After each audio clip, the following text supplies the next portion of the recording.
Hey, what a fucking night on boxing, man. Sorry for cursing. This was really huge. The big fight was all that it promised to be, and more, even. This is maybe the first time in recent history that this happened. That a fight of this magnitude really delivered. Really. No, there wasn't one round that was boring.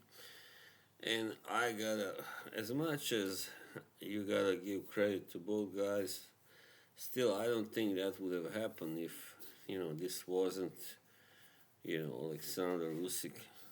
Thank, thank you so much for this fight, Alexander. You made it so exciting and special, and of course, Fury was also seldom in a boring fight. However, he has been in a couple of at least fights in recent years that didn't really deliver. So most of the credit gotta go to Usyk for this.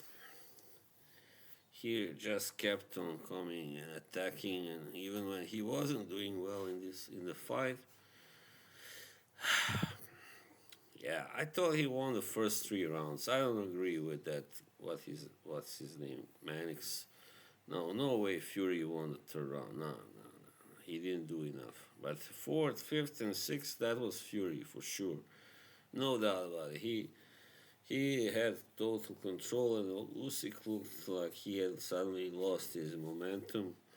But he came back miraculously. It looked like he was gonna, get dominated pretty much for the rest of the fight. But he came back and he landed punches, the right punch, and of course in round 9, wow, man, I never expected that could happen, that he could have a Fury on the verge of a knockout loss, man. But I guess this is how it is in boxing and most other combat sports. So, I mean, if you really know how to do it, if you really know how to box, then I guess you can also land the right punches that can knock out anybody if you land the right punches at the right time, right? So, yeah, man. And Fury he came back, but he wasn't really effective. The last round, yeah, that was a close one. But yeah, round 7 was kind of close also. Yeah, I was kind of in doubt really who won that, but from round 8 and all the way to the last round, it was Usyk. I mean, yeah, last round was kind of close, but still, I don't think Fury deserved to. I wouldn't have given it to him. So yeah, round 7, as I said, could have gone either way. So yeah, in reality, I don't really know what people saying. Somebody, I mean, a friend of mine thought it was a draw. Draw, no way, man. I don't know how he could have had it so close, but 115, 112, yeah, I can accept that scorecard, but the other two were just, yeah, nah. Especially one for Fury. Come on, really. I mean, the guy really just won 3 rounds for sure. The others you can debate, like only rounds 3 and 7 are up to debate. Like maybe he could have won those, but I don't know. I don't think so. I don't think he won the third for sure. But round 7, yeah, all right. You can say at best I give him 4 rounds, and yeah.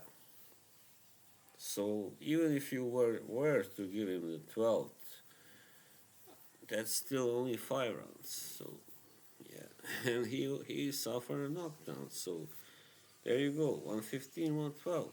It's a reasonable score, even though I personally wouldn't have given Fury that many rounds. So And yeah, of course, he said he thought he should have won, but that's what they all say, I guess.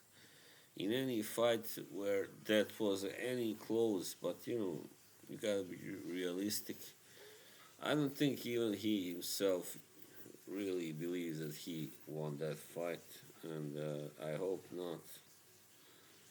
But yeah, that's in boxing that was his first loss, so it's hard. It's hard taking your first loss, your first official loss. Anyway, yeah. So Usyk said that he would give Fury a rematch.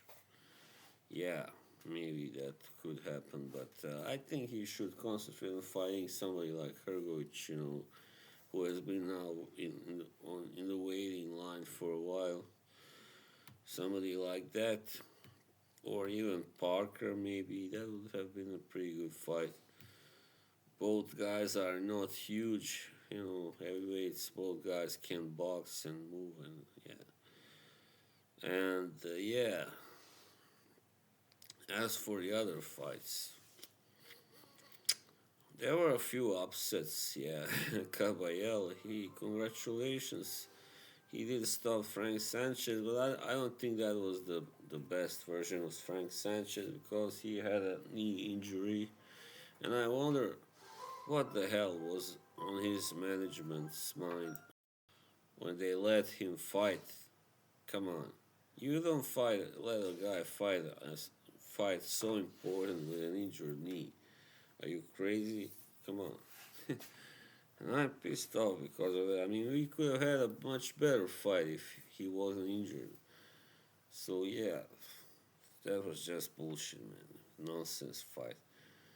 But yeah, congratulations to Caballero. He did what he was supposed to do.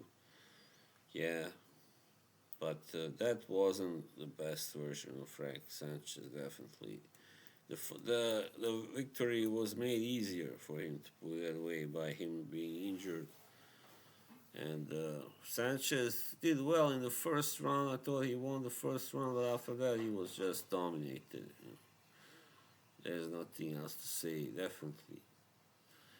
And Opetaya, and yeah, he didn't really impress, even though he did do enough to win because Briedis was inactive most of the fight until like round 9. He started doing something, and then he had a big 10th and 11th round, and yeah, maybe even won the last one, I don't know. But yeah, I didn't like what Opetaya's performance, I gotta tell you. I mean, he was just too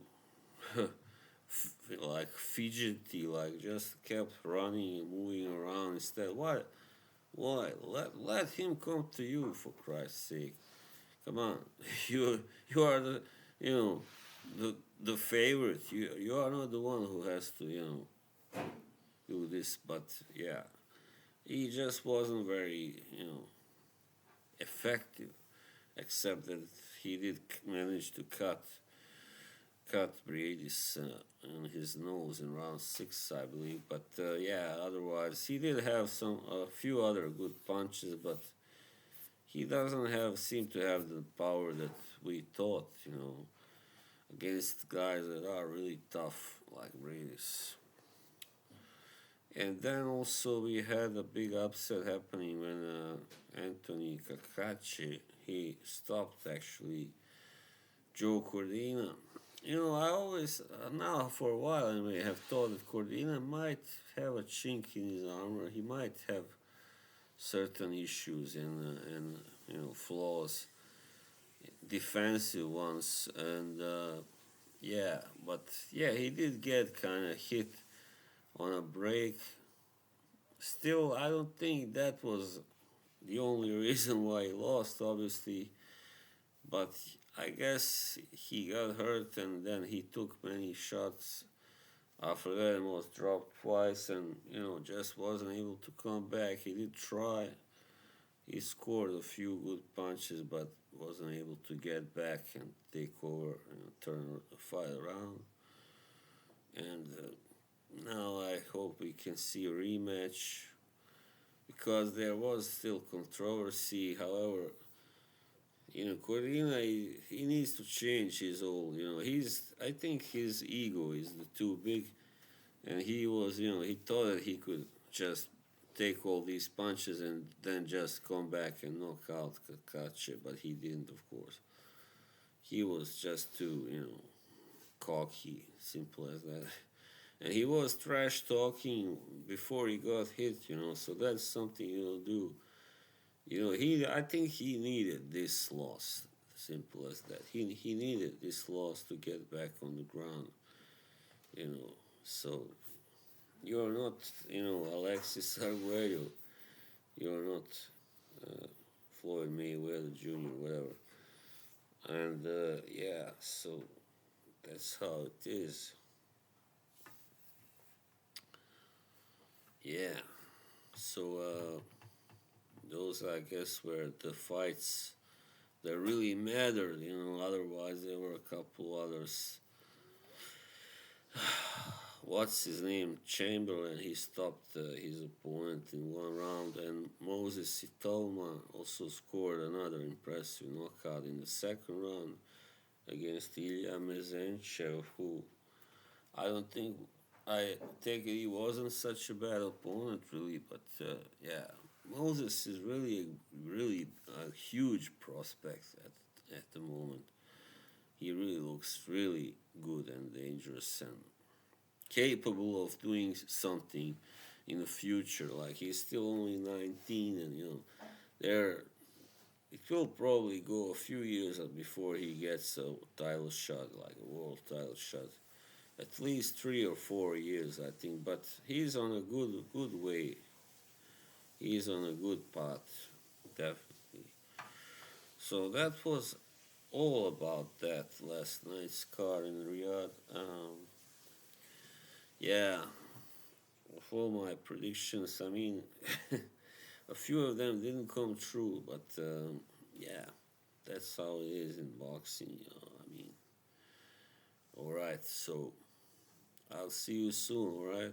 Take it easy. Bye.